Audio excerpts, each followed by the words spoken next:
Je vais accueillir nos intervenants. Juste une petite introduction, on l'a vu avec cette présentation, l'agrivoltaïsme encadré, peut-être trop, mais encadré, offre de formidables opportunités. Donc les échanges de l'après-midi vont justement être anglais sur cette approche territoriale, sur les coopérations de terrain, que ce soit entre développeurs solaires, entre agriculteurs, professions agricoles, coopératives, collectivités locales.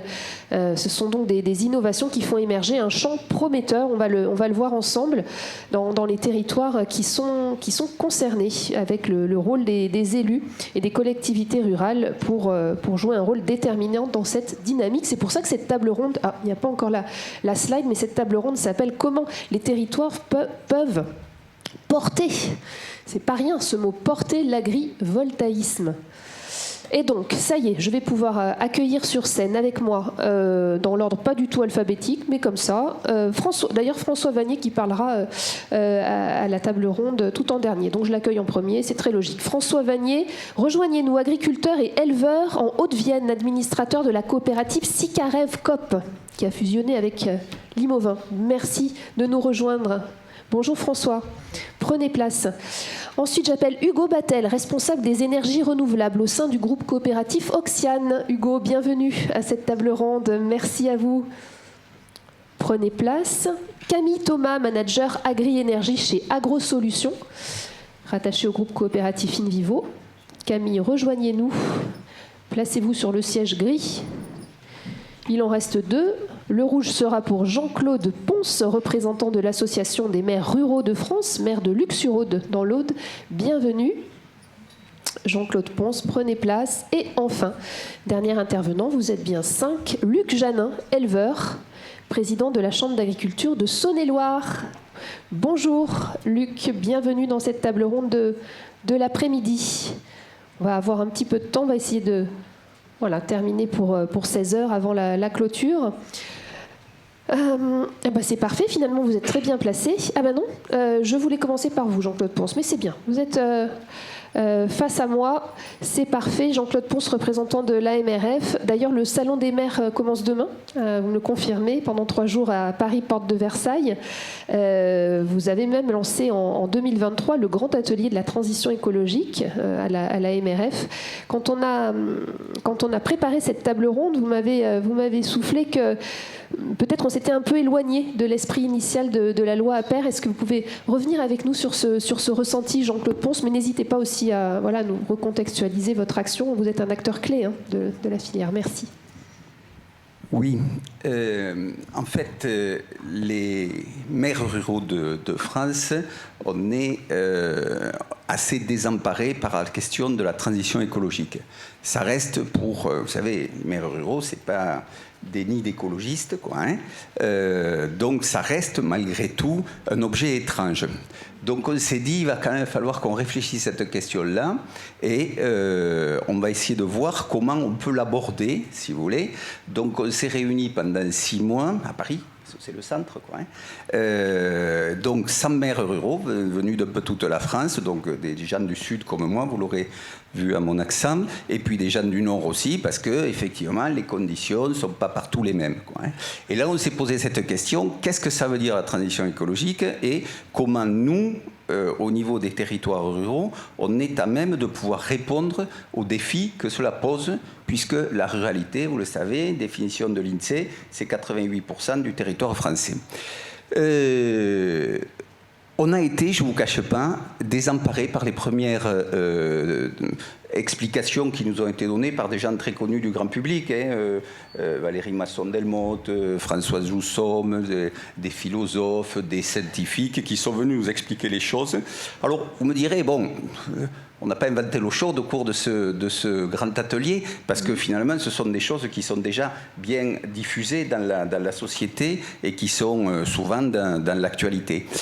Cependant, on a été quand même ébranlés, si vous voulez, et on s'est dit vraiment, il faut faire quelque chose. On a, nous, en tant que maire, un rôle à porter au niveau de cette transition écologique. Alors, il s'est trouvé qu'à ce moment-là, ce grand atelier était avec différentes thématiques, la biodiversité, les énergies renouvelables, etc. Et il y avait en même temps la conception de la loi APER. Oui. Donc le cabinet de Mme Pannier-Runacher nous a beaucoup associés à cette construction. Et notamment, on a fait valoir le rôle important que pouvaient avoir les communes qui sont dans la maîtrise du territoire. Hein. C'est dans les communes. Ce matin, j'ai entendu là, dans les interventions du départ parler des départements et des régions, mais les départements et les régions, on ne les voit jamais. Hein. Quand les développeurs viennent nous voir, ils viennent voir les communes, parce que c'est le maire qui gère le territoire, et parce que c'est le maire qui va avoir tous les emmerdements dont il a été question ce matin, les chemins défoncés, les gens qui rouspètent, etc., etc. Voilà. Donc c'est autour des communes qu'il fallait que les choses se passent, et un des principes qu'on a posés au cabinet de Pannier-Runacher, je ne veux pas être trop long, hein, mais vous me dites, c'était de dire il faut absolument qu'il y ait non pas une concertation, parce que c'est une concertation piège 1, vous connaissez la suite, mais par contre une animation et une co-construction des projets. Donc il faut que ce soit pris très en amont, comme je crois que ça a été dit à plusieurs reprises ce matin, il faut que ce soit pris très en amont pour qu'on puisse faire accepter les projets par les porteurs de projets, par les populations, par les agriculteurs, si on est sur des projets agrivoltaïques, comme c'est le cas de cette réunion. Donc, premier critère, celui-là. Second critère, se dire comment est-ce que tout ça peut retomber au niveau du territoire. Voilà. Alors, il y a cette question du partage de la valeur, et nous, on préfère l'aborder de manière différemment, et de se dire, essayons plutôt de partager les installations. Alors ce matin, il y a eu un débat intéressant sur comment on peut avoir une répartition, finalement, et ce que nous, on se dit, les maires ruraux, c'est que ces énergies renouvelables, c'est trois avantages. Le premier, c'est d'abord revaloriser une économie locale. L'économie, en gros, a déserté les territoires ruraux pour se retrouver dans les territoires urbains. Hein. C'est pas une nouveauté.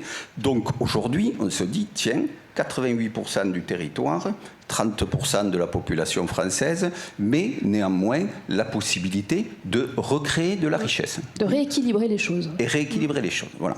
Moi, j'emploie toujours ce parallèle avec le début du XXe siècle, où l'hydroélectricité a permis, général pyrénéenne, de créer les barrages, de créer des sources électriques et de mettre en place toute l'industrie, en particulier autour de l'aluminium, avec Péchinet, etc., qui a fait vivre des générations de Pyrénéens. Vous parlez de grenobloise, la houille blanche, on connaît aussi, tout à fait. Donc aujourd'hui, il y a certainement une idée de valoriser économiquement les territoires ruraux avec la création d'énergies renouvelables. Premier point. Oui. Deuxième point, me plairait ça. Deuxième point, les agriculteurs. C'est clair, les agriculteurs sont aussi désemparés que les maires face au changement climatique. Il y a une baisse de revenus, j'y reviens pas, ça a été dit. Il y a les impacts terribles au niveau du dérèglement climatique. Je suis dans une région, celle de l'Aude, où la viticulture est gravement en crise parce que j'ai un viticulteur, je le racontais à certaines personnes, qui est venu me voir en pleurs à la fin des vendanges en me disant « je suis foutu, je suis mort, tout a grillé, c'est la 3e année où j'ai pas de récolte, etc. » Voilà. Donc il y a vraiment une réalité au niveau des agriculteurs. Et quand je fais des réunions avec les gens de la Chambre d'agriculture, on essaye justement de mettre ça en phase. Et je trouve que cette politique malthusienne autour des énergies renouvelables qui est faite aujourd'hui va complètement à l'encontre de la demande du terrain, qui est de dire au contraire, on a besoin d'avoir une diversification et un appui du revenu agricole, et les énergies renouvelables sont une possibilité de trouver cet appui. Alors, je ne vais pas être trop long, hein. Méfiez-vous, j'ai la langue bien pendue, j'ai beaucoup à dire sur ces sujets. Donc, mais pour faire court, la réflexion qu'on a eue à la MRF, c'est de se dire, en même temps, comment on va faire pour distribuer ces projets. Alors, ça a été un peu évoqué ce matin, et on s'est dit, et je l'avais proposé, vous savez, il y a un député Ducan, je crois qu'il s'appelait, qui a proposé une loi donc il nous avait interrogé. À cette occasion-là, on a réfléchi, et on s'est dit, dans le fond, la meilleure répartition, ça serait de partir de la consommation d'énergie primaire des exploitations agricoles, si vous voulez, hein, c'est-à-dire le gasoil, le gaz, l'électricité que consomme chacune des exploitations agricoles, et ensuite de prendre un coefficient multiplicateur de cette énergie et d'autoriser ainsi une production qui soit répartie au sein du territoire, mais aussi au sein des exploitations, réparties de manière beaucoup plus équitable que ce qui a été dit ce matin, c'est-à-dire là où il y a une grosse possibilité d'investissement, eh bien, tout d'un coup, il y a quelqu'un qui prend 10 hectares, 50 hectares, etc. J'étais, pour peut-être qu'ici, il y a la société qui s'occupe, il y a un village qui s'appelle Cruscade, qui a installé sur ses vignes 20 ou 25 hectares de photovoltaïque sur des vignes, et j'étais à l'inauguration et puis j'ai discuté avec le maire, et le maire il me disait on en a mis un, mais on n'en mettra pas plus. Hein. Donc voilà, il y en a un qui a eu le bénéfice de l'investissement, ben, les autres, ils se brosseront. Donc, vous voyez, il faut qu'on ait cette réflexion. Alors, avec le bureau d'études Solagro, on a essayé de travailler, j'ai des chiffres là, si ça vous intéresse, vous pouvez vous les donner, sur les consommations en mégawattheure par grand type de culture, et d'essayer de faire une échelle, si vous voulez, de ce que pourrait être un investissement et une possibilité de produire en fonction. Et ça permet de faire le lien, ça a été aussi abordé ce matin, au niveau de l'autonomie énergétique des exploitations agricoles. Quelqu'un l'a dit ce matin, je crois que c'était M. Hurtel, il a dit c'était 15 à 20%. Au début du XXe siècle, c'était 30% de la SAU qui était consacrée à la production d'énergie à travers les animaux de trait. 30%. Oui. Voilà. Donc aujourd'hui, on pourrait tout à fait imaginer que cette production d'énergie intègre quelques pourcents de la SAU de chacune des exploitations. Dans un contexte, alors j'ai beaucoup apprécié aussi l'intervention de Benoît Dupraz avec la mixité, parce que souvent on a des interrogations comme ça sur les aspects impact paysager, mais avec cette mixité agroforesterie, utilisation de l'agrivoltaïsme qui permettrait d'être beaucoup plus acceptable au niveau des paysages. Cette approche combinatoire, ça vous séduit? Approche combinatoire. Des intelligences agricoles. Vous avez dit la notion d'autonomie énergétique, c'est quand même un point qui est loin d'être gagné. Vous êtes quand même optimiste ou... Moi, je suis optimiste parce que c'est ce que vient de dire Cédric Silver. Quoi. Je veux dire, on est sur des tendances qui sont inéluctables. C'est le sens de l'histoire. C'est le sens de l'histoire. Alors, on a actuellement une vision très malthusienne des choses. Moi, j'étais très déçu quand je voyais, on a discuté avec un panier runaché.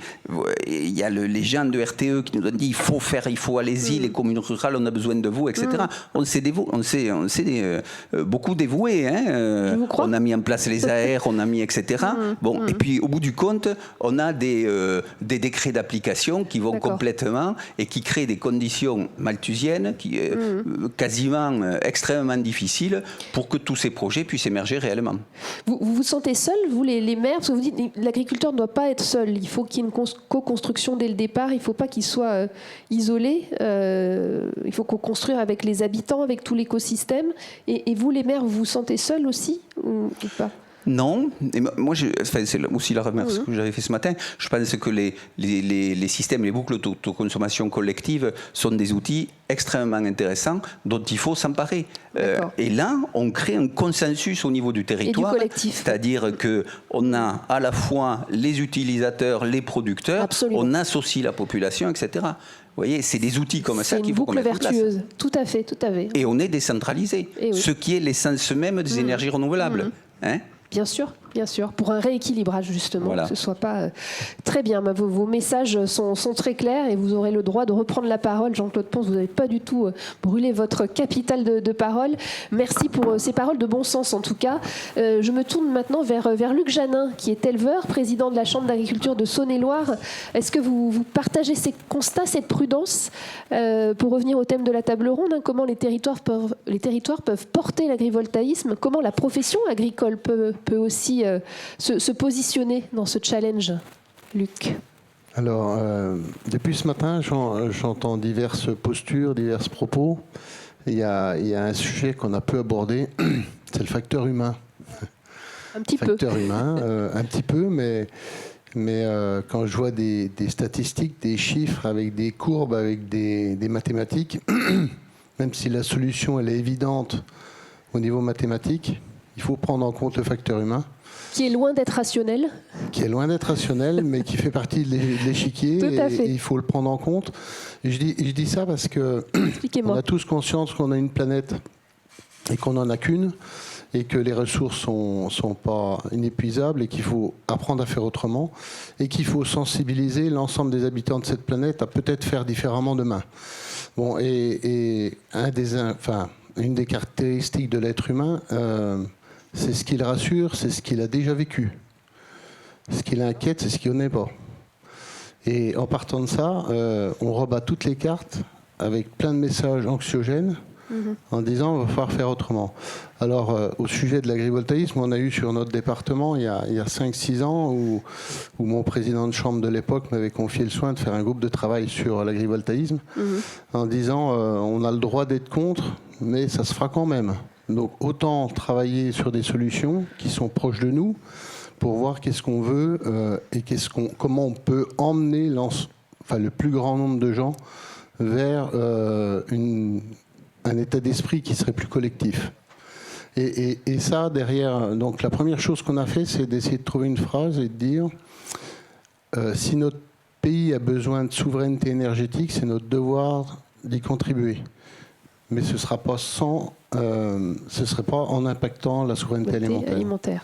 Et c'est cette phrase qui a fait tout le fil conducteur de notre réflexion après, en essayant de faire en sorte d'emmener le plus de gens possible, à la fois la société, les voisins, mais aussi les agriculteurs pour les sécuriser, l'accès au foncier pour les jeunes, parce qu'un parc photovoltaïque demain, si un jeune veut s'installer, quel poids il a pour s'y installer et s'y introduire. Et puis accessoirement, c'est quand même des projets de 40 ans. Oui, c'est vrai, vous avez raison de le rappeler. Une vie d'agriculteur. Le jeune agriculteur qui va s'installer dans 20 ans, en ce moment, il a la maternité. Donc aller lui demander ce qu'il voudra faire, c'est quand même pas facile. Donc ça veut dire qu'il faut prendre ça en compte dans la périodicité, dans l'engagement à venir. Toutes ces réflexions ont abouti à une charte, d'ailleurs, qui a été publiée en septembre 2024. C'est bien ça? Oui, alors la charte, elle a peut-être même un an de plus que ça, sauf qu'on l'a fait évoluer et on l'a rendu officiel. Alors je tiens à dire qu'on l'a fait évoluer parce qu'on avait à peu près 70 opérateurs identifiés sur notre département. D'accord. On en a rencontré une 50aine. Et une remarque symbolique, c'est qu'à chaque fois qu'on rencontrait un opérateur, il nous disait « je voudrais sauver l'agriculture ». Et c'est pas ça qu'on vous demande, c'est ça que vous leur avez répondu? C'est pas ça qu'on vous demande, et quelque part on dit mais attendez, on est peut-être naïf, mais on n'a pas besoin de pitié. Et si on commence comme ça veut dire qu'on va pas s'accorder. Donc ça veut dire qu'il faut prendre les choses autrement. Et j'ai été agréablement surpris de toutes ces années. D'accord. Parce que c'est deux mondes qui ne se connaissaient pas. Et le premier réflexe des agriculteurs était de dire, nous on est là pour fabriquer de la nourriture pour les Français, on n'est pas là pour faire de l'industrie. Donc ça veut dire qu'on ne fonctionnait pas du tout pareil et on avait besoin de ce temps d'interconnaissance pour apprendre à travailler. Bien sûr. Donc on a imaginé des curseurs qui fassent qu'on protège les agriculteurs, les propriétaires, la transmission du foncier et tout ça. Et puis, on a discuté avec les opérateurs et ils nous ont aussi fait évoluer. Donc, eux, ils ont évolué de leur côté. Très bien. Ils nous ont fait évoluer. Très bien, chacun a fait sa moitié de chemin. Un exemple tout simple, on avait imaginé pas plus de 10 mégawatts par exploitation agricole. Et un jour, un opérateur avec lequel on a travaillé, que je peux citer, qui est Caire, nous a dit 10 mégawatts pour faire des structures hautes pour bovins, ça va être difficile d'y trouver une rentabilité. Il faudrait 12. Et là, ça nous a amené à une réflexion, c'est de dire, OK, on va mettre 12. Par contre, on va redescendre à 8 sur les structures basses. Et dans l'explication que je vous donnais sur le jeune qui va s'installer dans 20 ans et qui a la maternité, on ne sait pas s'il fera des animaux de petite taille ou de grande taille. Donc c'est d'encourager à faire des structures hautes pour que le jeune qui va s'installer dans 20 ou 30 ans, ce soit plutôt des structures hautes. Il fera si bien des moutons que des vaches. D'accord, oui. Mais du coup, qui peut le plus, peut le moins. Et du coup, c'est ça que j'ai trouvé intéressant avec les opérateurs, c'est que petit à petit, on a construit les choses ensemble. Et que je remarque qu'aujourd'hui, si une grande partie disait la charte, de toute façon, c'est pas la loi et on déposera bien les dossiers qu'on voudra en CDPENAF. Aujourd'hui, la quasi-totalité des dossiers qui arrivent en CDPENAF, ils arrivent sur le schéma de la charte qu'on a établie, parce qu'elle est plutôt respectueuse des uns et des autres. Plutôt inspirante, c'est ce que vous m'avez dit. Très bien. On comprend l'approche pragmatique que vous encouragez. Vous m'avez parlé d'une expérimentation à Charolles sur un pôle ovin avec des essais en cours. Pouvez-vous nous en dire un petit peu plus ? Oui, alors c'est une installation avec Valeco qui n'est pas raccordée. C'est juste quelques panneaux dans un champ avec des moutons dessous. Et la Chambre d'agriculture fait les mesures d'impact de la pousse de l'herbe sous les panneaux, des animaux, du bien-être, etc. Avec des espacements différents, des hauteurs différentes, etc. Okay. Alors la première année, moi le premier, j'étais sceptique en disant j'ai jamais vu pousser de l'herbe à l'ombre, donc ça ne marchera pas. Et la première année, c'est une année de sécheresse et il y avait plus d'herbe sous les panneaux qu'à côté. Après, j'ai mis un peu de réserve. Et puis, mais c'était dit ce matin, ça ne veut pas dire que c'est une vérité, ça veut dire qu'il faut prendre du temps. Tout à fait. Qu'on n'a pas le recul. Oui. On observe aussi avec le temps que finalement, ils ne poussent plus les mêmes plantes dessous. Ça a été dit, c'est pas les mêmes plantes.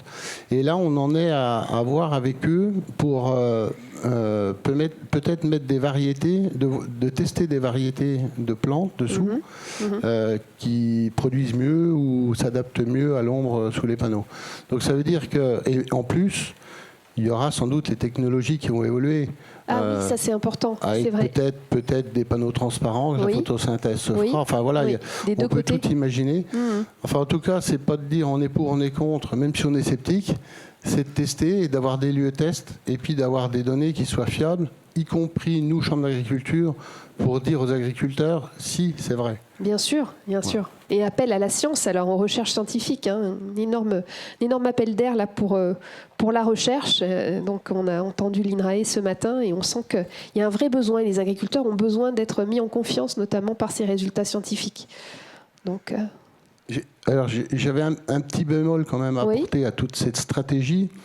On voit que notre pays tous les pays ont des soucis d'économie aujourd'hui.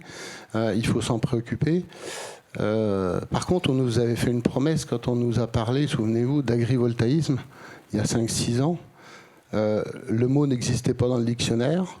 Il a été inventé il y a 18 mois. Rappelez-vous, la formule est sortie il y a 18 mois. C'est vrai, c'est un petit bébé, l'agrivoltaïsme. Voilà. Donc on nous a parlé d'agrivoltaïsme. On a dit, mais inquiétez-vous pas, il n'y a pas assez de surface sur les toits en France pour fournir l'électricité dont il y a besoin.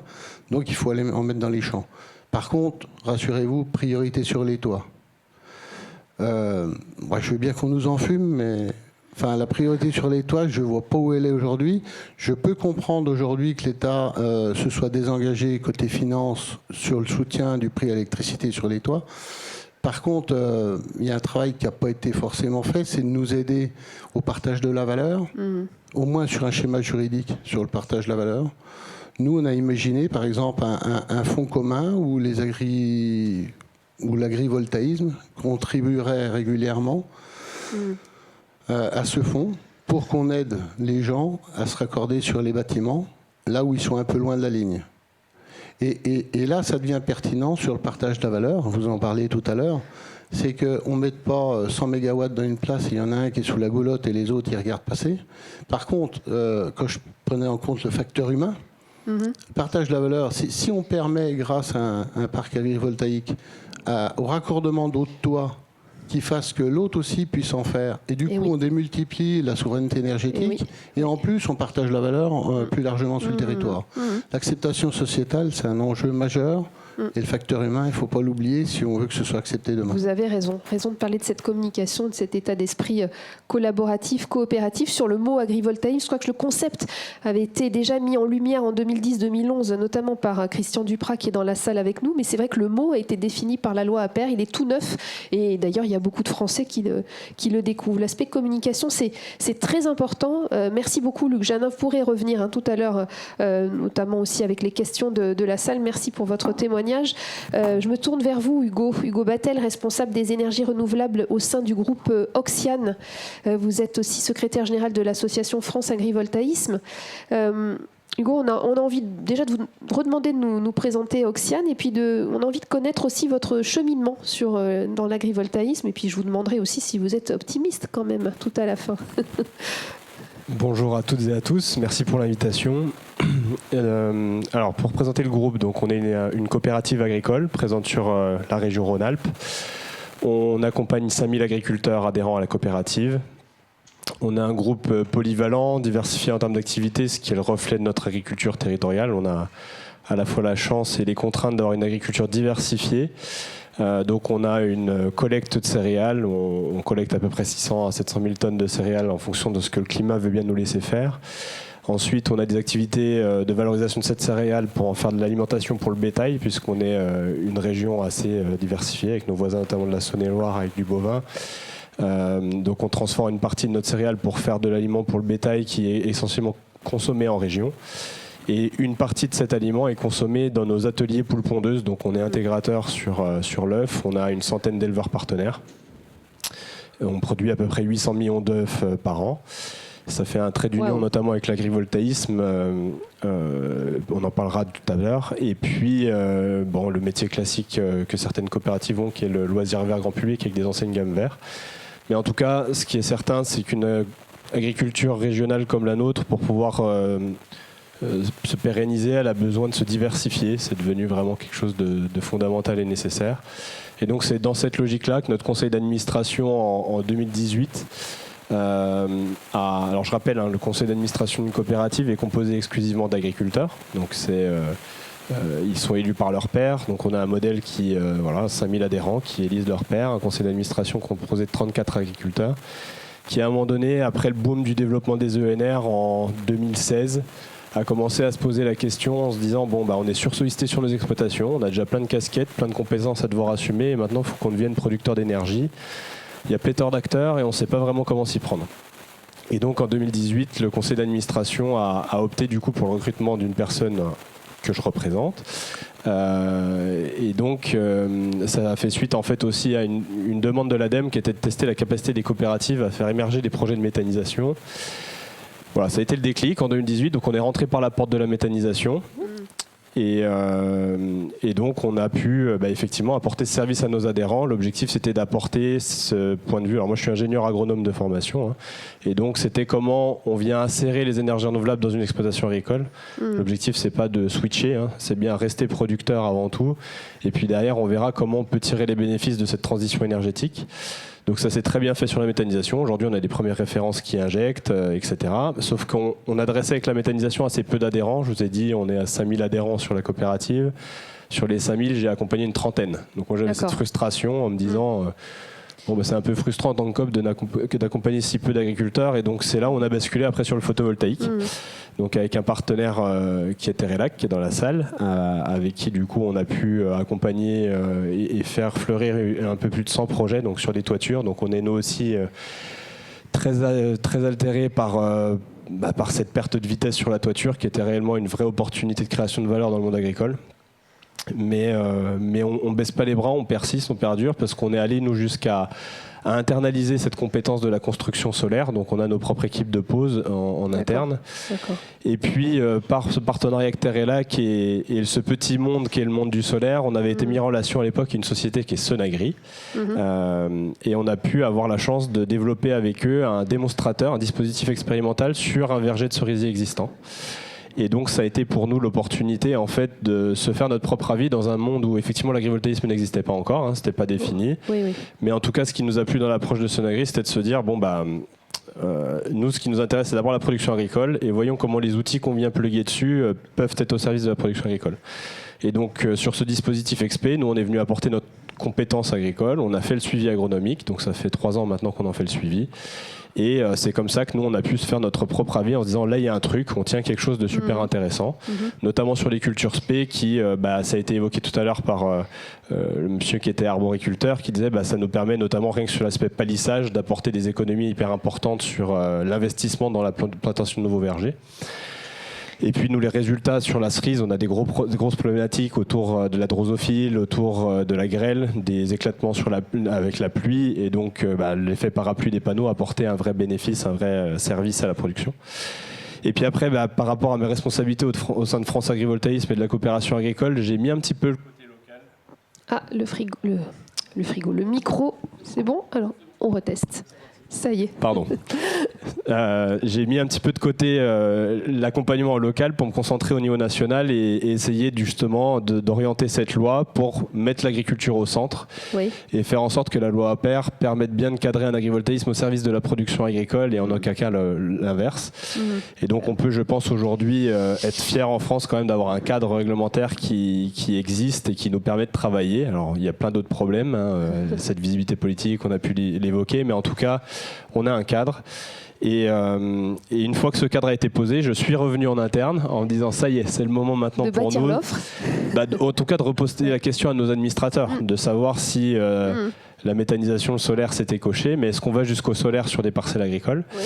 Et donc le conseil d'administration, avec ce temps passé, ces fruits portés par cette implication de la coopérative dans la transition énergétique, a clairement bien accueilli le sujet. Alors ça a mis très longtemps parce qu'il a fallu quand même réexpliquer ce qu'était l'agrivoltaïsme, parce que pour l'essentiel des agriculteurs, on était sur de la mise en place de solaire au sol, donc incompatible avec la production agricole. Donc en fait, le principal élément déclencheur, ça a été la visite de site. Ils ont pu comprendre. La preuve par l'exemple de la pédagogie comme ça en regardant sur le terrain. Les résultats d'essais de nos suivis expérimentaux. Bien sûr. Et là, il y a eu une vraie phase d'embarquement. Et du coup, moi, c'est ce que je voulais dire presque en introduction, c'est qu'on en a un petit peu parlé de façon disséminée dans la journée, mais il ne faut pas perdre de vue que l'agriculture aujourd'hui, pour gagner sa vie de son métier, c'est de plus en plus compliqué. Je peux ne serait-ce que faire un focus sur les aides de la PAC. Aujourd'hui, l'Europe nous envoie des signaux très forts en disant « Vous, agriculteurs, revoyez votre modèle parce que les aides vont aller à la baisse ». Quand on sait ce que ça pèse aujourd'hui, les aides PAC, dans le résultat d'une exploitation agricole, c'est un signal assez fort envoyé aux exploitants, assez inquiétant.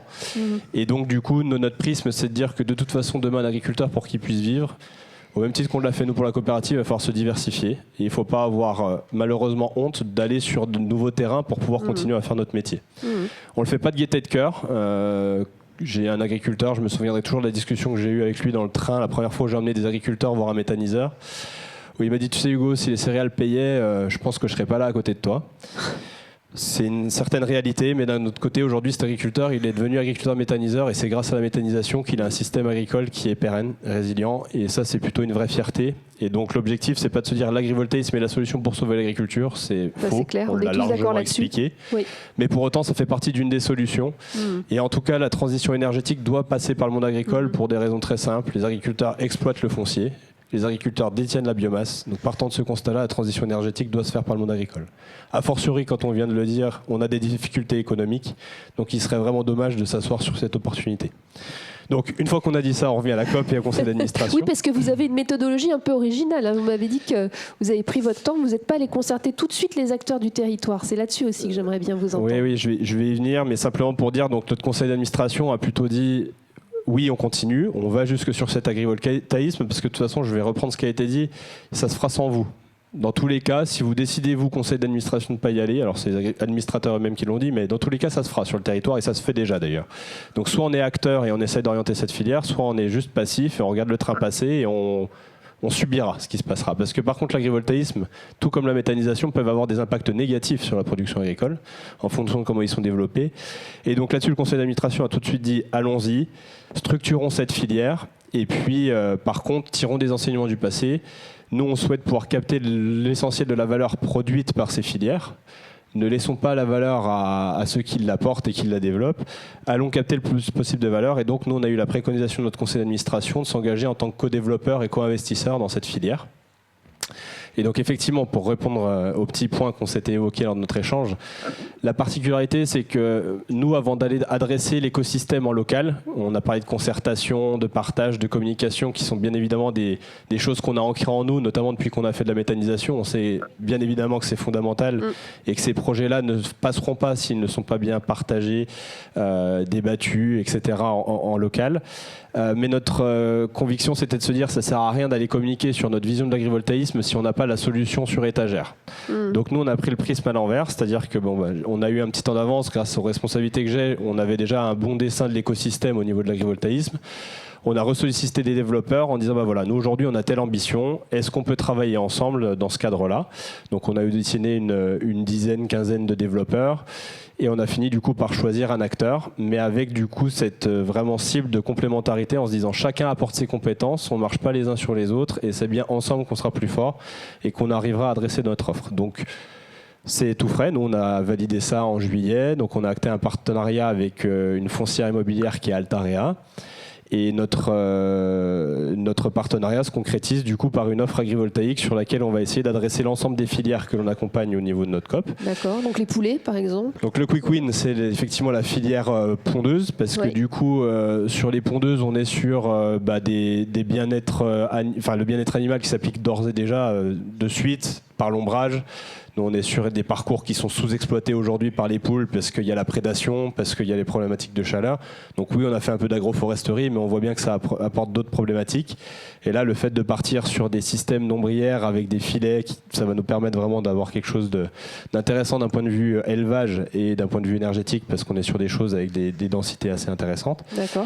Et puis par contre on essaye d'avancer donc sur des choses un peu plus complexes après, l'élevage bovin qui est quelque chose d'assez facile à adresser, plus facile que la grande culture qui est notre dernier sujet et sur lequel aujourd'hui on passe beaucoup de temps d'ingénierie parce que on a un vrai enjeu de partage de la lumière qui est en plus différent d'une espèce à l'autre, et quand on est sur de la grande culture, il peut y avoir forcément une espèce différente tous les ans, voire plusieurs espèces différentes la même année.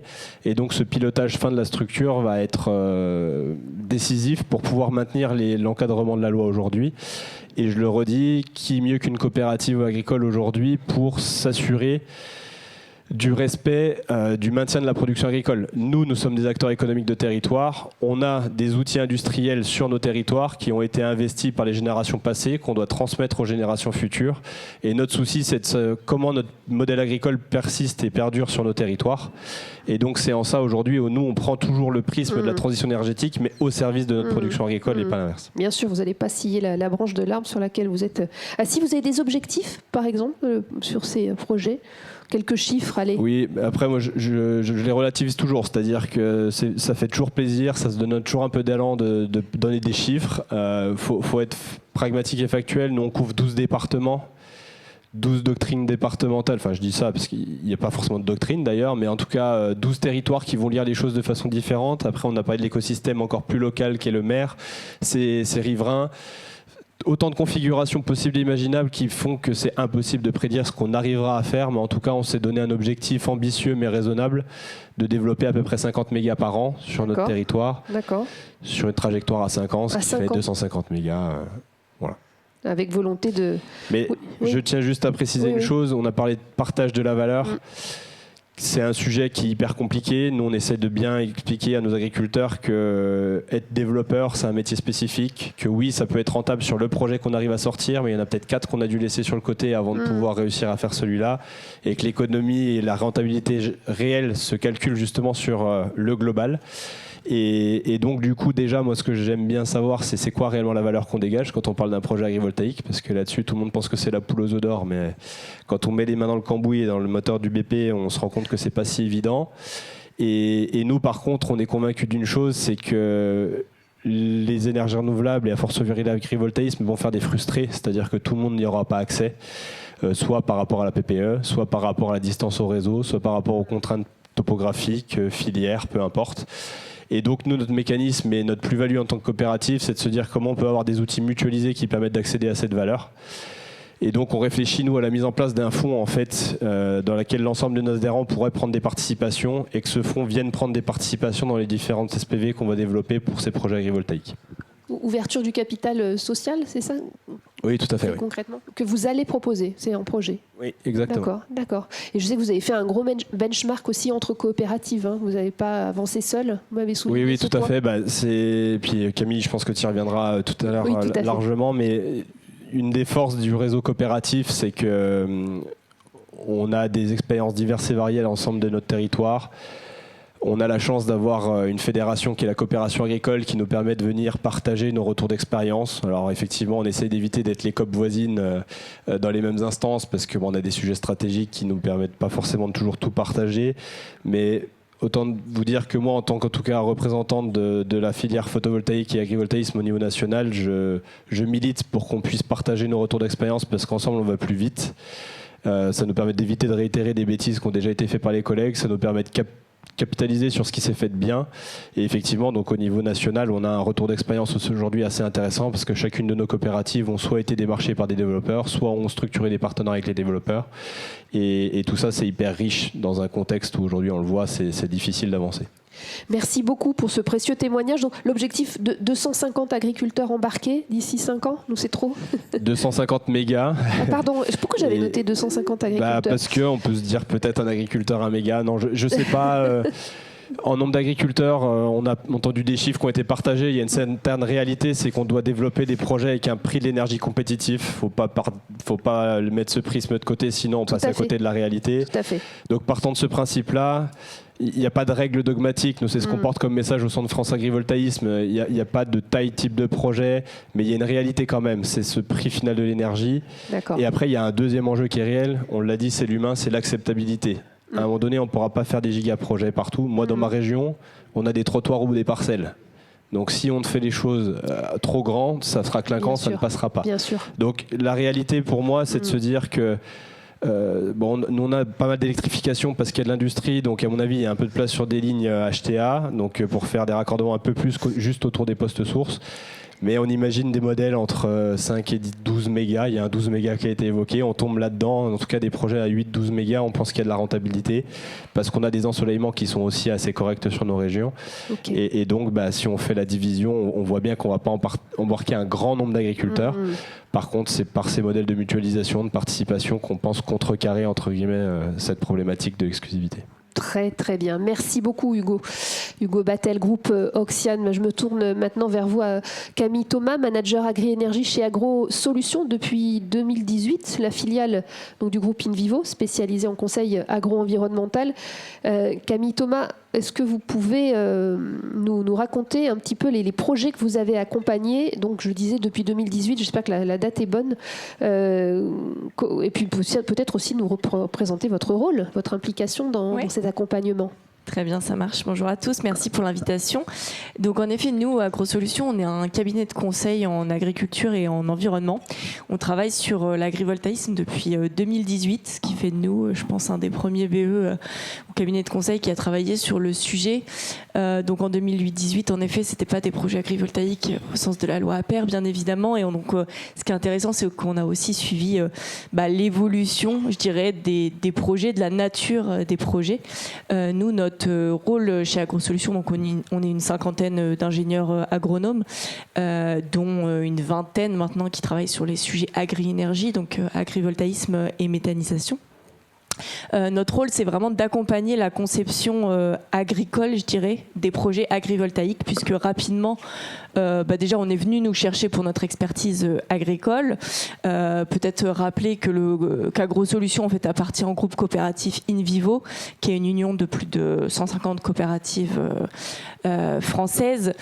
Et donc, nous, voilà, depuis 20 ans, Agro Solutions a un positionnement cabinet de conseil, agriculture, environnement, avec un ancrage agricole donc très fort. Et donc, en 2018, les développeurs sont venus nous chercher pour cette expertise agricole, puisqu'en fait, on l'a dit, le monde de l'énergie rencontrait tout juste, je dirais, le monde agricole, en tout cas sur cette partie solaire, compatibilité des projets agricoles et du solaire, puisqu'auparavant il y a eu quand même la méthanisation et les projets toiture, mais bon.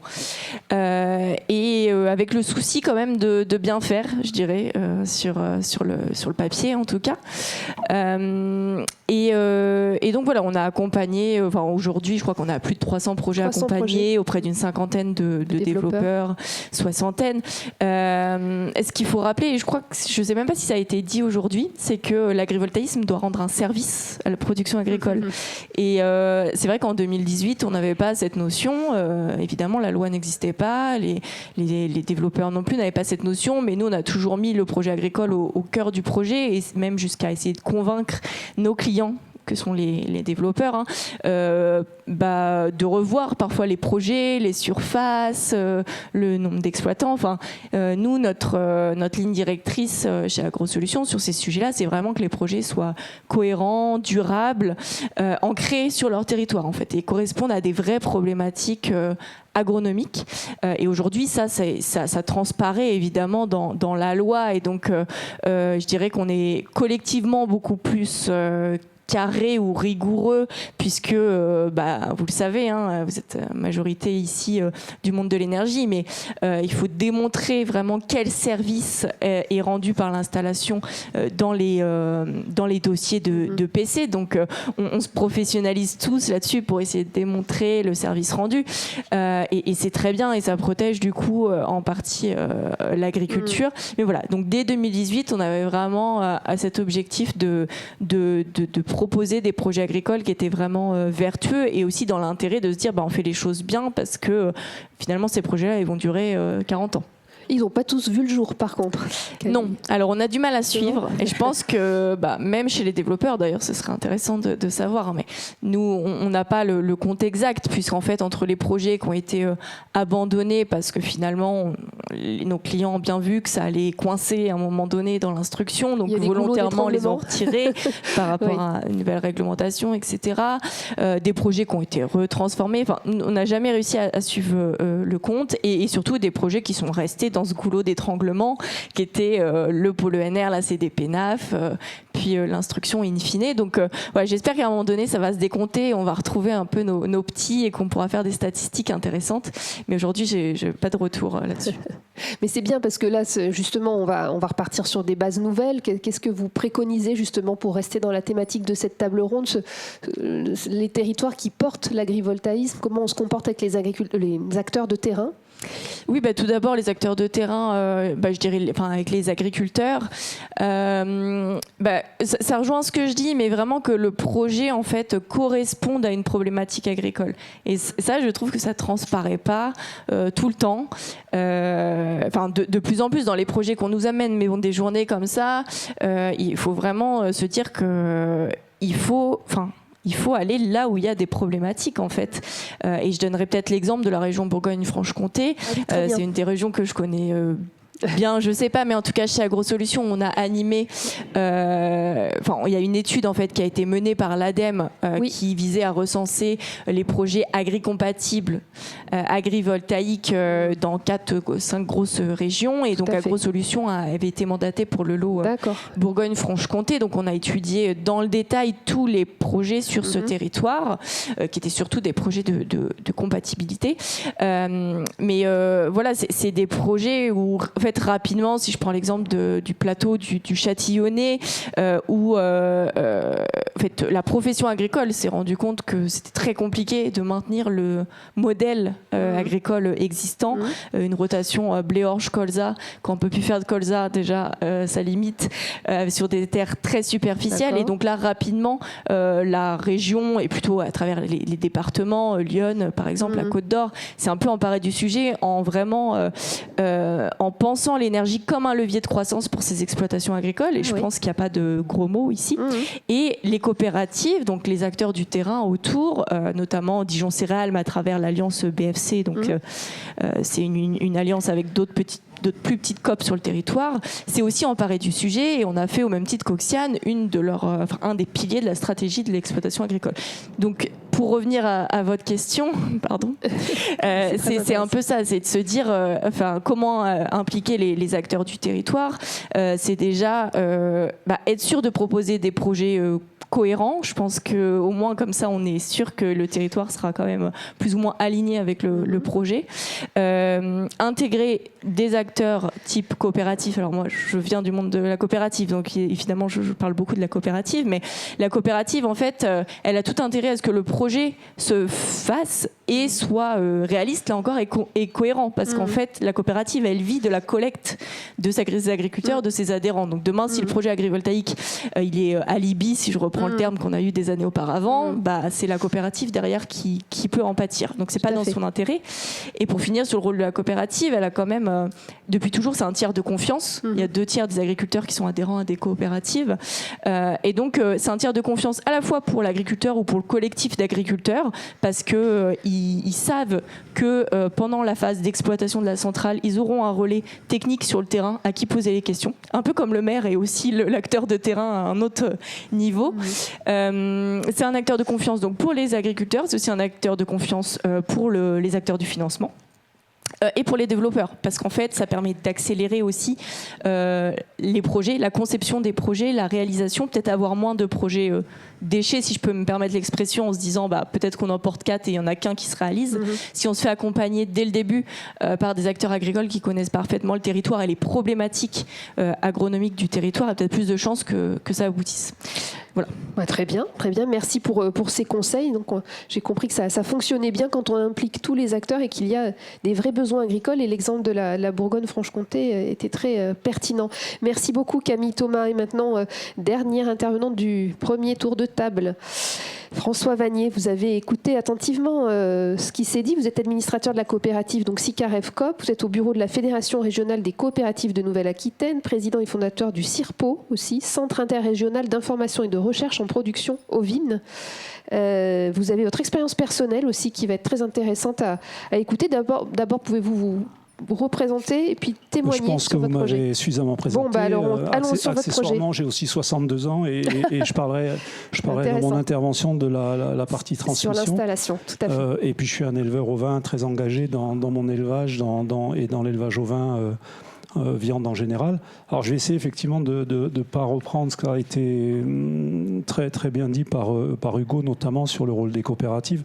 Alors moi, la coopérative dont je suis administrateur, effectivement, c'est vraiment une coopérative viande et engagée dans l'aval, ce qui fait qu'autant on va intervenir en appui technique et on va aussi représenter nos associés coopérateurs sur le territoire pour effectivement faire passer les messages avec les élus, avec l'administration. On ne s'engage pas financièrement dans des projets d'énergie renouvelable, tout simplement parce que quand on doit assumer 7 ou 8 abattoirs, une production d'élevage où on paye les associés coopérateurs à 10-12 jours et nos clients nous payent à 20 jours, ou quand on fait de l'engraissement bovin, on engage des millions d'euros de prêts de court terme à nos adhérents. On n'a malheureusement pas le temps, l'envie et la capacité financière à s'investir dans les énergies renouvelables. Par contre, effectivement, le rôle des coopératives, je confirme, il est extrêmement important. D'abord parce que la souveraineté alimentaire et la production agricole, ça reste la priorité des agriculteurs, c'est leur source de revenus principale. Il faut jamais l'oublier parce qu'on a beaucoup de potentiel et on a aussi du renouvellement de génération assuré. Et on est aussi effectivement des acteurs du territoire. Une coopérative, sauf si elle a des filiales à l'étranger, elle ne se délocalise pas. Elle reste gouvernée par des agriculteurs qui sont sur le territoire et donc ils sont à même de défendre les intérêts des agriculteurs associés coopérateurs. Donc je voulais quand même effectivement confirmer ça. C'est extrêmement important que les coopératives... Parce que ce matin, ça a été dit plusieurs fois, effectivement, il y a encore du travail à faire pour que les agriculteurs, toute production confondue, moi en Nouvelle-Aquitaine, je vois des ombrières effectivement sur des élevages de volailles, on voit des canopées, on commence à entendre parler de photovoltaïque, des verticales sur des productions de céréales. On voit bien que l'agriculture, elle est extrêmement riche et elle a beaucoup de potentiel de développement pour les énergies renouvelables, le soleil en particulier.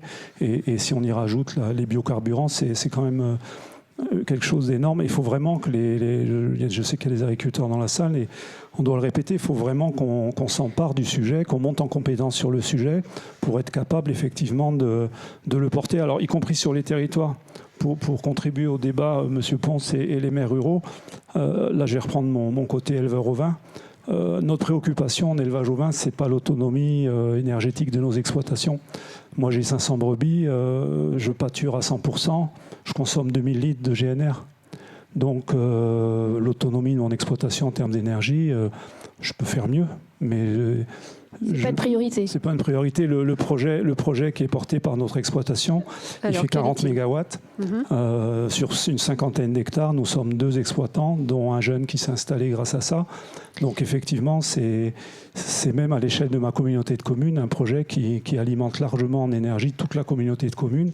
Et sur notre territoire, donc la Haute-Vienne, nous sommes plusieurs à avoir des projets de cette nature parce qu'on veut aller plus loin que l'autonomie énergétique de nos exploitations. Alors c'est vrai que ça fait débat, mais sur notre territoire, nous, sur la Haute-Vienne, c'est un débat qui se passe plutôt bien. D'accord. Parce qu'en fait, moi, ce que j'observe, c'est que tous les agriculteurs ne veulent pas ne veulent pas faire de l'agrivoltaïsme. Donc en fait, les choses se font naturellement. Voilà. Les choses se font assez naturellement. Oui. Les producteurs bovins sont plus préoccupés par le photovoltaïque en toiture, parce qu'ils ont des besoins en bâtiment, parce qu'ils veulent engraisser localement les animaux et trouver des débouchés sur des jeunes bovins, des animaux engraissés. Par contre, nous, en production ovine, on a tous les atouts pour faire de l'agrivoltaïsme, des petits ruminants qui sont plutôt placides, qui ne détériorent pas les installations, qui pâturent énormément par rapport à... Et en fait, on a un atout et on a un taux d'approvisionnement de 41%. En plus, les importations, elles viennent de l'Europe, mais elles viennent aussi de l'Océanie. Donc, si vous voulez, notre motivation, elle est complètement différente. Nous, on veut vraiment développer l'agrivoltaïsme avec des animaux qui pâturent dessous, avec des projets quand même de taille raisonnable. Un projet comme le nôtre, oui, il y a 40 mégawatts, mais nous sommes 5 actifs. Sur mon exploitation, 70 hectares, on fait des ovins, des fruits rouges, de l'arboriculture. Nous sommes 3 actifs. Et chez mes voisins, ils sont 2 actifs. Donc, attention aux limitations de taille par exploitation, parce qu'en fait, chaque projet est vraiment très, très, très, très particulier et doit vraiment s'étudier. En fait, d'ailleurs, il faut commencer par le projet agricole. Ça, je suis d'accord avec vous. Moi, je fais partie des agriculteurs. En fait, c'est moi qui ai contacté les énergéticiens. Alors, racontez-nous votre cheminement. On fait de la veille en élevage ovin. Mes collègues sont là pour en témoigner. Il y a eu une petite en 2010, si j'ai souvenir, parce qu'à mon âge, je m'en rappelle. Certains n'étaient pas nés, peut-être. Mais en 2010, il y a eu quelques projets qui ont commencé à émerger, qui ont rapidement fait flop. Et on a bien vu que les choses n'étaient pas prises correctement. Aujourd'hui, sur la production ovine, on a pris quelques compétences. Moi, je fais partie des éleveurs qui, effectivement, ont contacté des énergéticiens. On a sélectionné un Neoen en l'occurrence. Neoen, voilà, vous pouvez le citer. Neoen, parce qu'effectivement, moi j'ai parlé d'abord de mon projet agricole. J'ai parlé de mon savoir-faire, de comment j'imaginais le projet. Et ensuite, on l'a construit. Et effectivement, dès le départ, on a commencé par voir les élus. Et j'ai toujours été porteur de ce projet. On a vu les élus, on a vu les voisins, on a vu les citoyens de la commune par des réunions publiques. Donc effectivement, c'est en 2018, ce que je peux vous dire, les objections les plus importantes sur le modèle photovoltaïque et agrivoltaïsme, c'est que les citoyens, effectivement, ils ignorent le modèle économique. Donc ils considèrent que c'est une histoire de capitalistes qui vivent avec des subventions, pas les agriculteurs, les énergéticiens. Donc moi, il faut vraiment que les énergéticiens, vous soyez transparents sur ces aspects-là, sans aller dans le détail du modèle économique, mais on voit bien aujourd'hui, ça a été dit par l'intervenant précédent, que l'agrivoltaïsme, notamment, il doit être conçu pour produire de l'énergie peu chère, parce que c'est là où on va rendre service aux non-agriculteurs en étant capable de délivrer, alors sous réserve, ça on a l'habitude dans les filières agricoles de partage de la valeur ajoutée, c'est que le prix final pour le consommateur, effectivement, il soit raisonnable. C'est vraiment le seul moyen pour que demain, les ruraux qui comprennent très bien qu'on produit de l'énergie dans la ruralité pour les villes, puisque la population elle est encore dans les villes, effectivement, il faut que le prix de l'électricité il soit cohérent pour que les ruraux ils acceptent des projets agrivoltaïques d'une certaine taille, parce que moi, je suis très pragmatique, mais j'ai du mal à croire qu'on va pouvoir miter le territoire de petits projets. Alors, je vous parlerai après d'une expérimentation qu'on fait qui démontre un peu l'inverse, mais Je pense qu'il faut raisonner par rapport au poste source. Alors là, il faut demander aussi à l'État de faire son travail d'alimentation et dans ce qui a été décrit ce matin en termes d'implantation du réseau électrique français. Mais on aura du mal à raisonner avec des micro-projets. Je veux pas faire le jeu des énergéticiens, on se connaît bien, mais bon, je crois qu'il faut que les projets aient une taille critique qui permette au final de délivrer aux consommateurs un coût de l'électricité qui soit le plus bas possible, parce que sinon tout ça servira à rien. Et donc il faut qu'on avance un peu plus vite sur les projets agrivoltaïques. Je pense qu'il faut vraiment s'emparer du sujet, ouais. Vous parlez de projets porteurs d'activité économique, hein. C'est ça votre message, c'est ça qu'il faut démontrer. Oui, absolument. Il faut. Et puis porteur. Alors, pour ce qui est de la fiscalité locale, moi, je vais prendre l'exemple de mon projet que je connais bien. La fiscalité locale, c'est 2 fois plus que ce que va rapporter le loyer sur un projet comme le nôtre. Donc, les élus, il faut aussi qu'un projet comme le nôtre, c'est une ETI qui s'installe sur la commune. Moi, je suis sur une commune de 350 habitants, à part l'agriculture. En gros, l'activité économique, c'est l'agriculture ou c'est la fonction publique. Hein, les personnes qui ne sont pas dans l'agriculture travaillent à l'hôpital public, travaillent éventuellement dans l'enseignement ou sont dans les services de l'équipement, etc. Donc, un projet agrivoltaïque, c'est une ETI qui s'installe pendant 40 ans, espérons-le, 50 ans, sur un territoire qui génère de la fiscalité locale qui est supérieure à ce que nous, on peut bénéficier en termes de loyer ou de contrat d'entretien. Donc il faut aussi expliquer ça. Enfin, moi, quand j'explique ça à mes concitoyens en réunion publique, très rapidement, on lève les problèmes. Hein. Moi, les seules objections que j'ai pu voir c'est par rapport au paysage, c'est dans des zones vraiment très, très touristiques, où effectivement, il y a des objections par rapport à la vocation touristique du territoire. Et là, on peut estimer que c'est un peu plus légitime, même si ça se discute. Ça, c'est mon point de vue. Ok. Peut-être pour compléter, au titre du CIRPO, donc le CIRPO, c'est le projet OVILAB, c'est le Centre interrégional d'information et de recherche sur la production ovine. C'est un travail, on s'est regroupé pour aller très vite. C'est une association de responsables professionnels agricoles, chambres d'agriculture, coopératives, etc.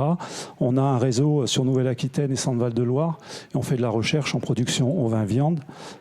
Et donc, pour compléter, donc ça, c'est différent de la recherche fondamentale de l'INRAE, mais ça vient très bien en complément.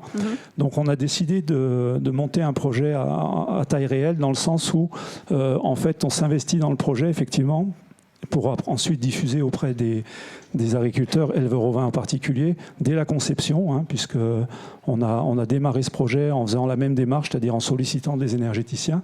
Et on est aussi au capital à 41% de la société porteuse du projet.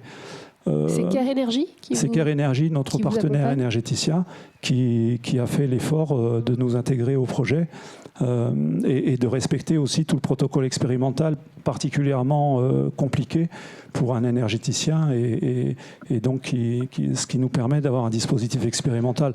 On va expérimenter toute la partie agricole et pour ce qui est de la partie relative à un projet agrivoltaïque, on expérimente aussi justement ce travail de co-conception du projet avec l'énergéticien, de présentation à l'administration, aux élus.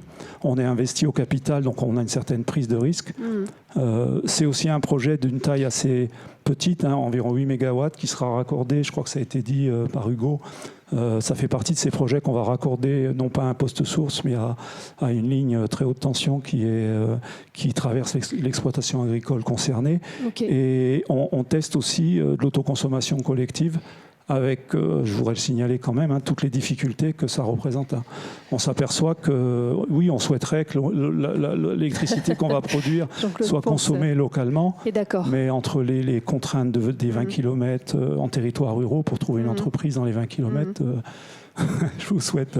C'est dommage, on est à 30 km de Limoges, par exemple. Ça serait très facile pour nous d'aller sur Limoges. Je caricature un peu, mais...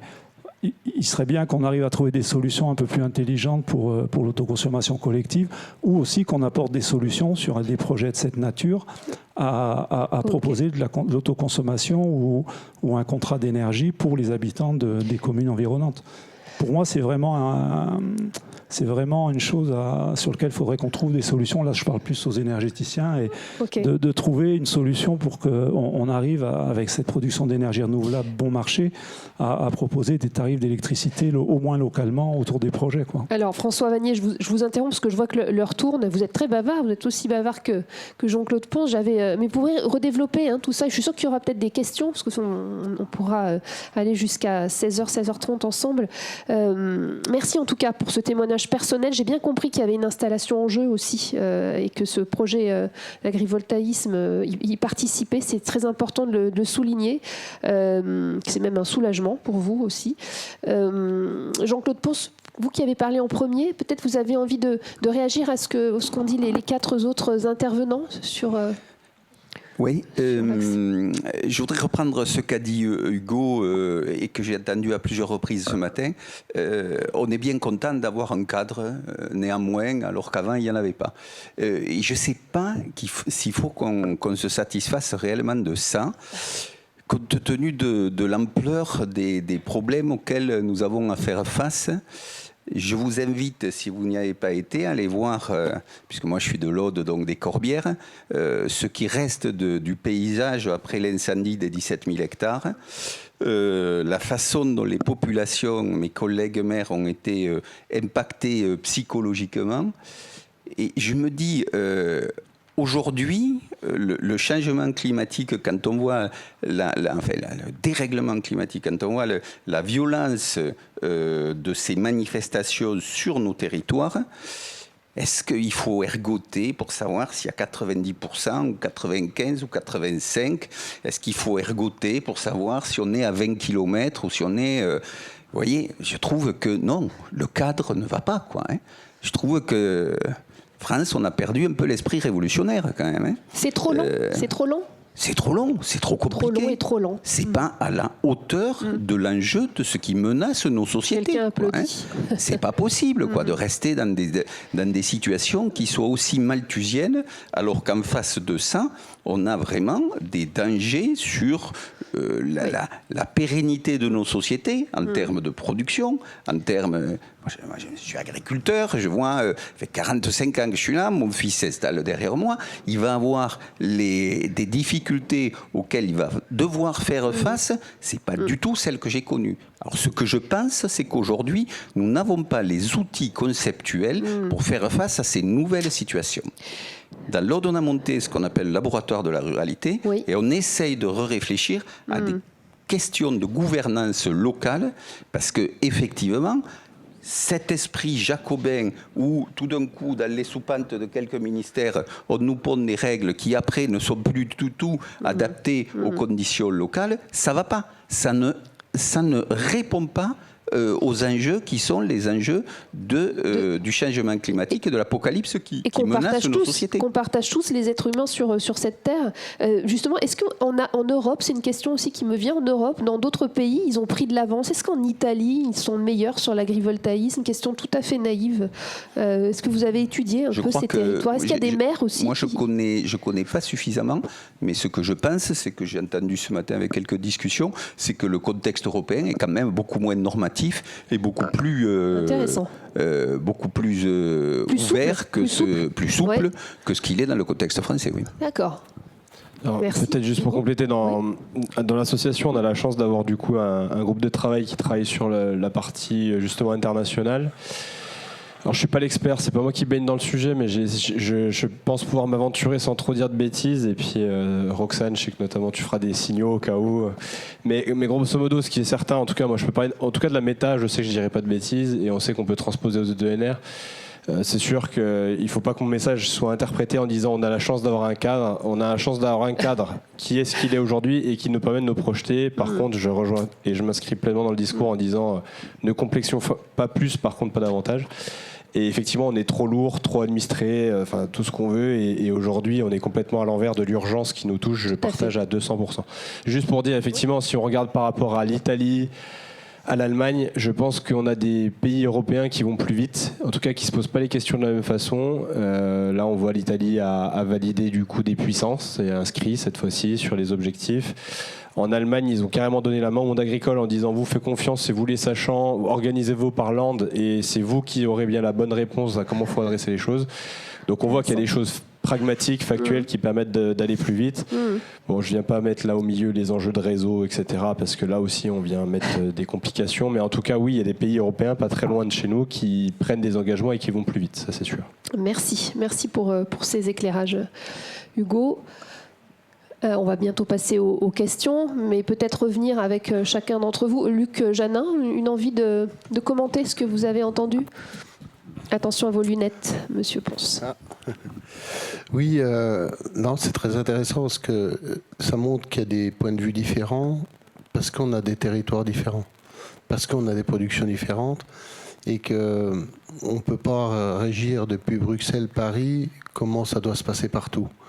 Il faut faire confiance à l'humain, il faut et il faut laisser aussi la part au pragmatisme local, avec toute la déviance que peut amener l'être humain, l'opportunisme, etc. Mais on se connaît, être humain, on sait qu'on n'est pas parfait. Mais collectivement, on arrive à l'être quand même mieux. Donc ça veut dire collectivement, localement, réfléchir ce qui est le mieux pour un territoire. Et ça met quelque part un peu de respect sur les responsables de collectivités locales que depuis Paris sont à peine reconnus. Donc tous ensemble, je pense qu'il ne faut pas mépriser les corps intermédiaires, il ne faut pas mépriser les élus locaux et faire en sorte que chaque territoire se prenne en main et ça va bien se passer. Voilà, faut mettre du collectif et laisser les projets se faire dans le bon sens du territoire. Que les agriculteurs aussi soient les parties prenantes. C'est un mot qu'on a entendu aussi ce matin. Camille, Thomas, vous approuvez ? Merci. Oui, tout à fait. Je ne vais pas en effet répéter que les agriculteurs soient les parties prenantes et il faut aussi se dire que là, on va avoir les premières centrales agri-PV en exploitation. Au final, en tout cas, là, on a de l'agri-compatibilité qui va sortir. Après, rapidement, les premières centrales agrivoltaïques avec cette nécessité de faire le suivi agricole, agronomique des centrales. Et donc, on va aussi acquérir de la référence qui va nous permettre d'être encore meilleurs sur les prochains. Je note quand même, aujourd'hui, ça a été dit et il faut aussi le redire, c'est que les premiers projets qui vont sortir là, ça va pas être les projets loi à pair, ça va être les pré-loi à pair, comme on les a un peu qualifiés, qui risquent un peu de faire grincer des dents. Donc, à voir comment collectivement la profession, la filière agrivoltaïque communique sur ce sujet ou pas. Mais en tout cas, il y a un sujet. Voilà. Mais en tout cas, après, avec l'émergence des centrales agrivoltaïques et les suivis annuels qui vont être obligatoires, on va acquérir de la référence. Ça va être suivi par des acteurs de terrain agricole, que ce soit les chambres d'agriculture, les coopératives agricoles ou d'autres acteurs, les fédères, etc. Peu importe, mais des acteurs qui connaissent le monde agricole. Et voilà. Et donc, en fait, c'est aussi comme ça que le monde agricole évolue, lentement mais sûrement, avec cette preuve. Très bien. Merci. On a besoin d'observatoires, d'observateurs, d'observations. C'est très clair. Et de pédagogie, Hugo, vous n'avez pas répondu à ma question finalement. Vous êtes optimiste. Alors sur les toitures, pas trop, on a compris, mais sur l'agrivoltaïsme. Non, sur les toitures, je suis même un peu aigri, mais on ne va pas revenir sur le sujet, ce n'est pas l'objectif d'aujourd'hui. Ouais. Mais on pourra en parler longuement. En tout cas, pour répondre à votre question, effectivement, j'y ai pas répondu tout à l'heure, mais c'était peut-être pour regarder le passage de relais maintenant. Sur les perspectives, moi je me veux très optimiste, déjà grâce au discours du début d'après-midi qui m'a fait un bien énorme. Un grand merci pour ce souffle de positivité. Plus ancré sur le sujet de l'agrivoltaïsme, je suis très positif pour une raison, c'est si on est tous conscients de ce combat qui est de dire il nous faut de l'électricité en masse pas chère, l'agrivoltaïsme va trouver naturellement sa place. Donc moi je suis optimiste parce que le nucléaire va être de plus en plus cher, il paraît. Oui, je vais même pas opposer les nucléaires. Pour moi il faut toutes les énergies au service de notre transition. C'est même pas le débat, mais il y a une place naturelle qui se créera pour l'agrivoltaïsme pour la maturité qu'on a à développer du solaire. Je pense qu'on a pu faire les preuves de l'agilité de cette technologie. Donc moi je me veux optimiste dans cette rationalité-là, dans ce pragmatisme-là. J'ai juste des doutes et je serai Des fois, j'ai des petits moments de dépression où je me dis, quand on voit le contexte dans lequel on est, honnêtement, et les politiques qu'on a à la tête de notre pays, on se dit, avec cette vision court-termiste, comment on peut bâtir une stratégie de compétitivité, d'avenir. Donc, voilà, moi j'espère que toute cette énergie, tout ce qu'on véhicule tous ensemble, ça va pas rester une bulle dans un coin, parce qu'effectivement on a mis tous beaucoup d'énergie, d'argent, et ça serait vraiment dramatique, mais on va rester sur la première partie de la réponse qui était plutôt positive, en disant qu'on a la bonne techno et les bons couplages d'intérêts, parce que l'agriculture, une fois de plus, on a besoin. On est riche de ça, tout à fait, tout à fait. François, un dernier mot avant les questions à la salle. Je suis optimiste par nécessité, comme il faut l'être, hein, et je pense qu'effectivement, si dans le contexte actuel, en termes notamment de réglementation, je pense qu'effectivement, si l'agriculture et les producteurs d'énergie renouvelable font un travail efficace, et peut-être le rôle de France Agrivoltaïsme par exemple, je crois qu'il est encore temps de faire avancer les choses. Aujourd'hui, compte tenu de toutes les présentations qui nous ont été faites, même si certains pourraient considérer que c'est de la théorie, etc., on peut toujours faire plein d'objections. On n'a aucune raison d'être pessimiste. Il faut avancer sur ces sujets, parce que, comme l'a dit Monsieur le maire, l'impact du changement climatique sur nos territoires et l'agriculture, il sera beaucoup plus important que de savoir si on a posé des panneaux au bon endroit, au bon moment et sur la bonne surface. Merci François Vannier. Écoutez, on va pouvoir se tourner vers la salle, et je vois que Maxime Cumunel prend son... voilà, parfait, merci Maxime. Est-ce qu'il y a des questions, des réactions, des ressentis que vous avez envie de partager avec nous avant le discours de clôture? Surtout n'hésitez pas, c'est le moment. Témoignez aussi. Voilà, monsieur a levé la main, Maxime. Et s'il y a des agriculteurs aussi qui veulent témoigner, ils sont les bienvenus. Ouais. Je suis désolé, je vais encore faire un témoignage. C'est très bien. Par rapport à la problématique qui a été posée de la rigidité de la réglementation et puis de l'esprit d'initiative locale. Vous pouvez vous présenter ? Oui, donc je me représente, Philippe Vervier, Acceptable Avenir. Donc on accompagne les projets sur la création de dynamiques locales positives. J'utilise pas le terme concertation parce que M. Ponce a dit que concertation piège. Et puis, je suis pas loin de penser comme lui, si on le fait n'importe comment et dans n'importe quelle circonstance. En revanche, moi, ce que j'observe sur le terrain, c'est que quand on arrive à créer une vraie dynamique de co-construction avec le territoire, on s'aperçoit que le cadre juridique réglementaire qui est absolument indispensable, il a quand même certaines libertés qui peuvent être prises. Donc ça veut dire que c'est un cadre qui nous empêche de faire n'importe quoi. Mais j'ai vu des acteurs locaux discuter entre eux, se mettre d'accord et puis trouver des possibilités qui n'étaient pas hors la loi, quoi, mais qui auraient pu être empêchées par l'instruction si jamais ça s'était mal passé, quoi. En fin de compte, ce qu'a dit le directeur de l'Adréal adjoint que j'avais interviewé et que je lui avais dit, mais est-ce que la complexité réglementaire n'empêche pas les projets, qui m'avait fini par me dire non, c'est l'interprétation qu'on en fait. Il s'est expliqué après. Il nous a dit, on est dans un pays où il y a des lois, mais les lois, elles s'interprètent, autrement, on ne serait pas en démocratie. Pas tout à fait tort. Et il a dit, je le répète, que tout à l'heure ça n'a peut-être pas été très entendu, que si un projet a un dialogue de qualité, les projets s'instruisent beaucoup plus facilement. C'est-à-dire qu'il y a tellement pilement de réglementation que si ça se passe mal sur le territoire, chacun se protège. Donc les services instructeurs, ils se protègent aussi, tout le monde se protège, et on arrive à des rigidités.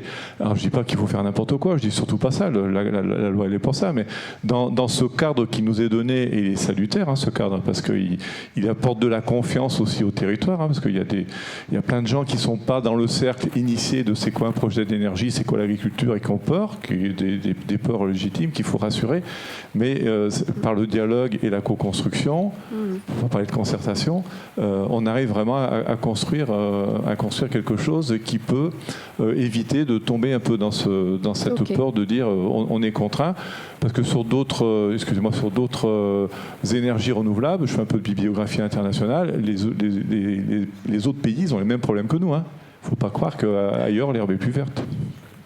Merci monsieur pour ce témoignage. Voilà, une envie de réagir, ou sinon on prend une autre question. Surtout si vous avez des projets aussi sur votre territoire, si vous en avez mis en place, agriculteurs, n'hésitez pas à les partager avec nous. C'est très précieux. Moi, je peux partager peut-être une vision de France Agrivoltaïsme qui fait la tournée des popotes. Et, le niveau des débats qu'on peut avoir au niveau national, votre tour de table, c'est bien, est formidable. Le niveau des débats qu'on peut avoir dans les départements est encore un peu en arrière. Et donc l'effort de pédagogie que nous avons, nous, en tant que filière, il est très puissant au niveau national quand on doit parler au ministère, aux institutions, etc. Mais il est aussi très puissant au niveau local. Et le niveau général des débats, encore une fois, je pense que tout le monde ici le sait dans la salle, est quand même plusieurs années en arrière par rapport aux échanges qu'on a. Et donc il faut qu'on réussisse à avoir cette double vision terrain-natio qui n'est pas dans la même phase. Il faut faire une tournée des visites de ferme, peut-être. Ah bah ça y est, une question au président de France Agrivoltaïsme. Rebonjour, Xavier Daval, Kilowatt Sol. Donc moi je suis. Ah pardon, excusez-moi. Non, mais je suis trésorier de France Agrivoltaïsme. Donc merci. Mais donc tout va bien. En vous écoutant, d'abord merci à tous parce que je trouve qu'il n'y a rien de mieux que les vrais exemples concrets. Ça parle beaucoup plus que de la théorie. Moi, j'ai plusieurs éléments. Un, je voulais vous remercier d'avoir défendu les projets, parce que j'ai souvent un peu peur. On imagine les projets photovoltaïques comme étant des poules aux odeurs qui crachent des euros. Or, je pense que nous jouons contre notre propre camp. Si nous voulons aider à sauver la planète, il faut qu'on fabrique l'électron le moins cher. Parce que c'est l'électron le moins cher qui fera la compétitivité industrielle, économique de notre pays, etc. Et qu'à chaque fois qu'on rajoute des bagages sur le projet photovoltaïque, des poches, des machins, des sacoches, des trucs, eh ben on en fait un monstre. Et ce monstre, il n'a aucun sens technique et aucun sens économique. Et donc, il est destiné à mourir. Donc, il faut être vigilant à ça. Par contre, je crois que, et vous l'avez tellement bien dit, moi j'habite dans une petite commune de 254 habitants, on ramène une PME localement, quoi. On ramène une PME qui n'a aucune chance d'exister dans nos territoires. Donc là aussi, parfois on reproche à nos projets photovoltaïques d'être moches. Ben oui, mais enfin, c'est une usine à fabriquer des électrons, c'est pas une œuvre d'art. Hein. C'est-à-dire qu'on revienne à des vraies choses, quoi. Donc il faut être vigilant où on la met, bien évidemment, parce que personne n'a envie de mettre un truc moche n'importe où, surtout si le territoire vit d'abord de l'activité touristique, etc. Ça serait jouer contre son camp. Mais si on est tous intelligents, qu'on s'écoute, et là, on commence à avancer. Je trouve que c'est plutôt sympa. Je suis en Saône-et-Loire. Hein. Voilà, je voulais vous demander où vous étiez. Non, mais l'ARP, oui, peut-être, mais je ne sais pas. Pourquoi pas ? Par contre, je trouve que ce qui me frustre, moi, dans cette construction qu'on a essayé de faire de l'agrivoltaïsme, c'est que j'ai l'impression que nous avons pris le problème à l'envers. En vérité, il eût été, à mon avis, plus intéressant d'autoriser à faire du photovoltaïque au sol, et de laisser l'agrivoltaïsme comme un champ expérimental, parce qu'on ne sait pas encore. Et nos amis chercheurs l'ont dit ce matin. J'ai bien aimé la position de Christian, qui a quand même évolué entre l'année dernière et cette année, donc c'est super. Donc en fait, on a besoin du temps, et on a besoin d'essayer, et on a besoin de se tromper. Parce que personne n'entreprend une recherche si on est sûr de trouver, ça ne s'appelle plus de la recherche. Et donc il faut qu'on apprenne. Mais à partir de là, on voit tous que l'horloge clique, le clock is ticking, c'est en train d'avancer, et qu'on a besoin rapidement d'avancer avec des solutions. Mais ces solutions, on les trouvera que sur le terrain, et j'allais dire merci aux élus, parce qu'en fait c'est vrai qu'ils sont le bureau des pleurs après. Donc il faut trouver comment on fait cette équation, mais vraiment l'agriculteur au centre, c'est un projet agricole. Les énergéticiens derrière, parce qu'il faut faire que la techno marche, et puis il faut dans une communauté. Donc merci beaucoup. L'agriculteur au centre, c'est très bien. Ça, vous êtes d'accord, Luc Janin ?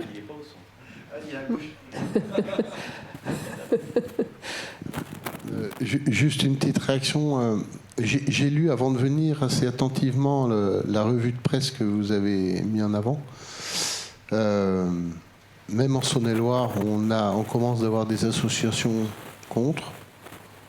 Et alors, je pense qu'on jouera notre rôle, Chambre d'agriculture, pour aller expliquer quelle est notre charte. Parce que je pense que la charte, on l'a pensée agricole, mais en laissant la part aussi aux élus de dire il y a peut-être les paysages, il y a peut-être ci, il y a peut-être ça. Et je pense qu'il faut qu'on soit attentif à ce que, oui, ne pas vouloir toujours remettre des choses dessus, ok. Par contre, il faut que ça corresponde à l'identité d'un territoire si on va arriver à emmener, ce que je disais tout à l'heure, l'humain, il faut emmener la masse, quoi. Il faut emmener le collectif, il faut emmener les habitants, il faut emmener... Et le même projet ne sera pas le même dans le bassin parisien que chez nous. Nous, en Saône-et-Loire, on a 4 éoliennes et ils essayent de les faire démonter. Donc, vous voyez, si on remet des associations anti-tout tout le temps, surtout, il y a un moment, il va falloir une dynamo, puis des pédaliers et faire du vélo. Je vais faire la question d'après. Ah, merci beaucoup. Il sait tout Maxime, faire, il passe ses coups de fil en même temps. Oh là là, fantastique. Merci. Il est vraiment parfait, cet Hugo Battel. Il sait tout faire. Bonjour, Quelle Lucas énergie. Girupt, Radiance Énergie. Moi, j'ai une question, on va dire, pour Monsieur Ponce et Monsieur Janin. C'est très orienté terrain. Quand on reprend un peu la relation complexe entre ministère et terrain, est-ce que vous pouvez nous expliquer comment ça s'est passé, notamment le processus de création des chartes pour l'agri-compatible ? Du coup, les chambres d'agriculture ont créé des chartes pour ouvrir certaines zones à des projets agri-compatibles qui ne sont pas des projets agrivoltaïques, mais... Enfin voilà, et ça c'est une modification qui est arrivée très vite, et en tout cas, d'un point de vue personnel, j'ai l'impression que c'est un peu une occasion manquée, parce qu'en fait, il y a plein de terrains qui sont... Enfin, comment ça s'est passé, ce processus de création, et comment est-ce que vous voyez le résultat de ces chartes départementales ? Merci. Jean-Claude Ponce au début, qui répond. Merci. Ouais, parce que mon voisin n'a pas l'air très motivé, là. Pense à sa réponse. Écoutez, chez nous, comment ça s'est passé ? C'est les services de la Chambre d'agriculture. Alors, il y a eu des élections à la Chambre d'agriculture. Ça vous a peut-être pas échappé. Et chez nous, l'ancienne Chambre d'agriculture était une génération assez avancée et donc très frileuse sur ces questions-là. Et donc, il y avait le premier projet qui a été présenté. J'étais un CDP-NAF, donc était vraiment un projet extrêmement malthusien par rapport à tout ça, avec vraiment des approches extrêmement peu permissives et très peu d'ouverture. J'ai appelé, suite à ça, puisqu'il y avait une proposition de parcellaire, une dizaine de communes adhérentes de la MRF, et je leur ai dit, regarde, tiens, telle parcelle, etc. Alors, les parcelles qui étaient ouvertes, c'était à un endroit, il y avait un tennis, à un autre endroit, là, je veux faire un parking, le troisième endroit, ça c'est à 15 km du premier poste pour 0,5 hectares, on n'en parle pas, etc. Ça ne collait à aucune réalité. Bon, donc on a beaucoup protesté contre ce document. Et on vient d'avoir le nouveau. Eh bien, il est pire. Ça ne sert à rien de protester, puisqu'on est passé de 4000 hectares susceptibles à 2000 hectares. Et on m'a dit, écoute, te plains pas, parce que dans les Pyrénées-Orientales voisines, c'est 218 hectares ou quelque chose comme ça, c'est encore pire, etc. Donc on a vraiment une approche extrêmement coercitive, extrêmement malthusienne de la gestion et de la génération de ces chartes. Alors, effectivement, quand on enlève les SNIEF, les Natura 2000, les bâtiments de France, etc., il ne reste pas grand-chose dans le territoire, et ce qui reste, c'est les confettis qui sont... Et sur les 2000 hectares, quand on a fait l'analyse, finalement, on se rend compte que l'administration a réintégré les parcelles inférieures à 1 hectare qu'on avait éliminées dans la première version. Donc, vous avez une pluie de confettis qui sont absolument pas inutilisables. Voilà. Donc, une fois de plus, ça rejoint ce que je disais, encore un document administratif qui va à l'encontre de ce qu'il faudrait faire maintenant. Merci. Non, l'explication était claire. Rien à rajouter. Non, ça a fait beaucoup de travail pour arriver à des confettis. Mais en même temps, vous l'avez tous dit depuis ce matin, c'est une filière qui se cherche. Et qui émet des doutes, des suspicions et tout ce qu'on veut. On ne peut pas non plus reprocher à l'État d'avoir des intentions d'essayer de régir, de faire, de bien faire, et de se tromper aussi. Mais je pense que les allers-retours fait qu'on les aide. Alors j'ai un peu fait l'amalgame avec la charte, parce que c'est vrai que nous on a écrit une charte qui est une charte volontaire. C'est ça. Alors, Chambre France en a fait une aussi. Alors, nous, on dit qu'ils sont inspirés de nous. Eux disent peut-être l'inverse. L'important, c'est qu'on soit raccord sur les idées qu'on met dedans, même si elle est différente de chaque territoire. Alors oui, voilà, tout ce qui est charte volontaire, en tout cas, c'est une intention d'aller vers et qui dicte quand même aux membres de la CDPENAF qui adhèrent. Moi, j'ai un membre de la CDPENAF avec qui j'ai été pendant 6 ans. Et on a travaillé dans une bonne intelligence, tous ensemble, dans l'intérêt de notre territoire et de l'identité qu'on s'en fait. Mmh. On va vous passer un micro, monsieur. Merci de vous présenter. Gérard Rousseau, je suis adjoint à l'urbanisme d'une petite commune encore de Saône-et-Loire qui truste le carrefour de l'agrivoltaïsme. J'ai siégé en CDPENAF pendant de nombreuses années. Et la charte qu'on a construite, on l'a construite aussi en fonction des projets qui nous étaient présentés. Et il y a certains projets où on a, très honnêtement, bien rigolé.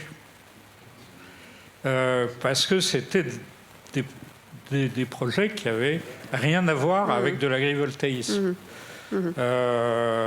Néanmoins, je pense que tous les membres de la CDPENAF se sont, que ce soit les chasseurs, les notaires, les agriculteurs, les forestiers, etc. On a fait une révolution culturelle parce que la plupart d'entre nous, il y a 6 ans, on ne savait pas ce que c'était qu'un panneau photovoltaïque et on ne savait pas comment ça fonctionnait. Et de ces réflexions, de cette réflexion collective, on a fait une espèce de jurisprudence pour dire, voilà, nous, c'est ça qui nous semble correct. Notre objectif, c'est quand même de préserver du foncier agricole et des espaces naturels. Hein. C'est le propre de la CDPENAF. Et on est détenteur de quelque chose qui appartient aux générations futures, avec lequel on a à manipuler avec beaucoup de précautions.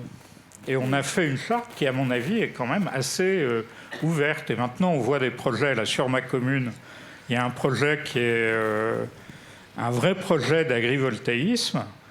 Et quand il passera, quand le permis de construire sera déposé et qu'il passera en CDPENAF, il y a de fortes chances pour qu'il soit adopté à l'unanimité. Merci. Et il est très fortement inspiré par la charte, par la réglementation qui existe, etc. On a beaucoup progressé, je pense. Donc on a compris ce cheminement de Est-ce qu'il y a d'autres bourguignons qui veulent poser des questions? Ils ont tous posé les questions, c'est bon, des agriculteurs aussi qui veulent témoigner? J'ai discuté avec certains d'entre eux, mais ils sont timides là. Même au dernier rang, hein, on peut poser des questions. Je suis sûre qu'il y a des initiatives à partager. Ah, non, j'ai cru rêver. Voir une main? Non. Dernière chance. Bien. On va clôturer cette table ronde. Pas encore l'événement. Maxime, est-ce que tu... Oui ?